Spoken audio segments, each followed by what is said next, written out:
There was a moment where the beloved Nintendo 64 almost wasn't Nintendo's.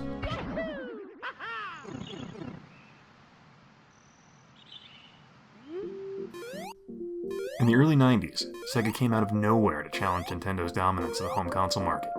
The Sega Genesis actually broke 50% market share in direct competition with the Super Nintendo by 1993.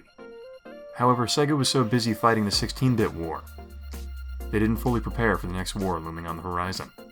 When Sega of Japan was working on Sega's next-generation console, the Saturn, Sega of America wasn't happy with the design choices that SOJ was making. Sega of America had a different idea and embarked on a separate path to find their own next-generation solution.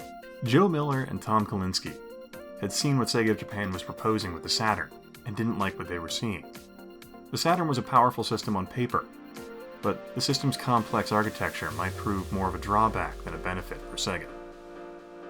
Joe Miller and Tom Kalinske felt that there was a better way to approach the next generation, and began actively searching for other options.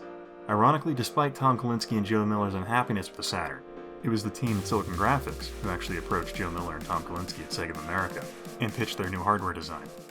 Silicon Graphics was a company founded in 1981, and up until their meeting with Sega, they were a company that made primarily graphical workstations, used for special effects in films and other endeavors requiring computer-generated graphics. The Silicon Graphics workstations made the jump to video game creation quite handily, allowing for visually impressive titles like Donkey Kong Country that stunned the market. The stations allowed for CG animation of the Super Nintendo by pre-rendering the graphics and animation. But Silicon Graphics had a strong desire to expand into consumer electronics, most notably the video game hardware sector. Silicon Graphics CEO Ed McCracken had his engineers build an SGI processor that used less power and cost considerably less than other SGI chips on the market, at about $40 in comparison to other chips that typically cost anywhere from $80 to $200. Silicon Graphics approached what they thought to be the most aggressive video game company and CEO on the market, Tom Kalinske of Sega. Tom had a reputation as an aggressive CEO because he was willing to try ideas that many might overlook.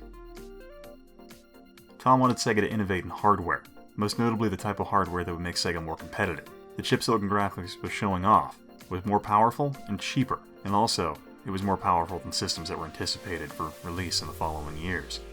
Tom Kalinske was in a position where Sega of America mostly did software and only marketed the hardware. Tom wanted to move some of the hardware manufacturing to the United States so they could prevent the types of shortages that would impact the sales of the Genesis during the key holiday seasons. Tom Kalinske was very impressed with the pitch Silicon Graphics gave, and it prompted him to contact Sega of Japan. We told him that in the US, we don't really design consoles, we do the software, but it sounded interesting and we would come over and take a look at it. We were quite impressed, and we called up Japan and told them to send over the hardware team because these guys really had something cool.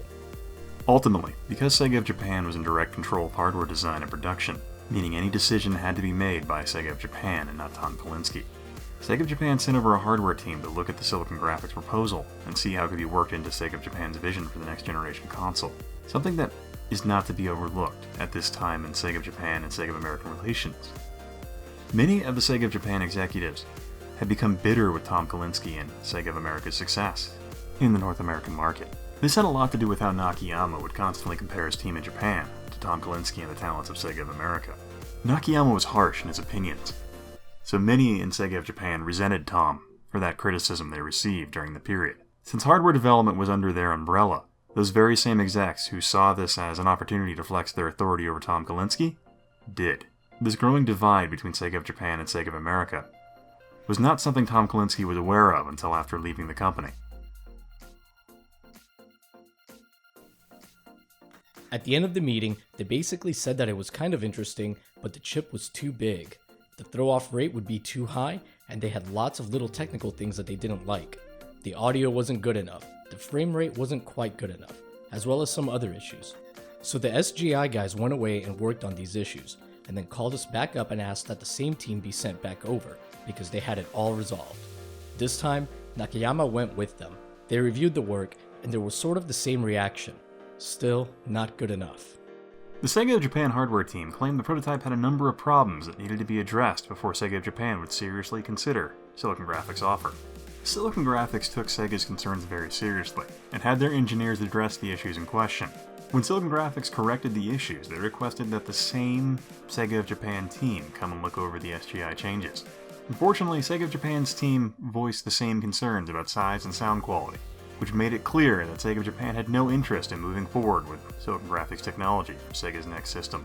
So the task of letting Silicon Graphics down was left to Tom Kalinske, who had to notify Silicon Graphics that Sega would not pursue an agreement with them. When Silicon Graphics CEO Ed McCracken asked what he should do next with this technology he had developed, Tom Kalinske responded that there was a great company in Redmond, Washington, that might be very interested in Silicon Graphics' offer. This is a commonly cited story by online outlets in the novel The Console Wars. However, Nintendo disagrees with the exact happenings of the story. Nintendo states the reason Silicon Graphics did not go with Sega was because Sega wanted exclusive rights to SGI's chip, where Nintendo was willing to take the tack on a non-exclusive basis. Sega had a moment where they could have changed the entire next generation of consoles, and rewritten all we know about that time in gaming. But it wasn't the only moment, or their only opportunity to do so.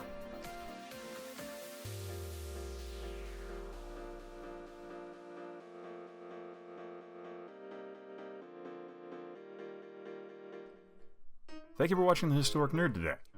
If you like this content, I highly suggest you go over and check out Yahel Wrestles with Gaming. He was kind enough to provide the voice for Tom Kalinske during this episode. But overall, if you like that content as well, I highly suggest you go over and check out theconsoleexplosion.com. There's a number of content creators there that are pretty talented. But also, if you want to talk to me directly, feel free to contact me at historicalnerd on twitter.com, or visit my website, www.historicnerd.com. So have a good evening, day, or night, or whatever it is you're doing. Bye.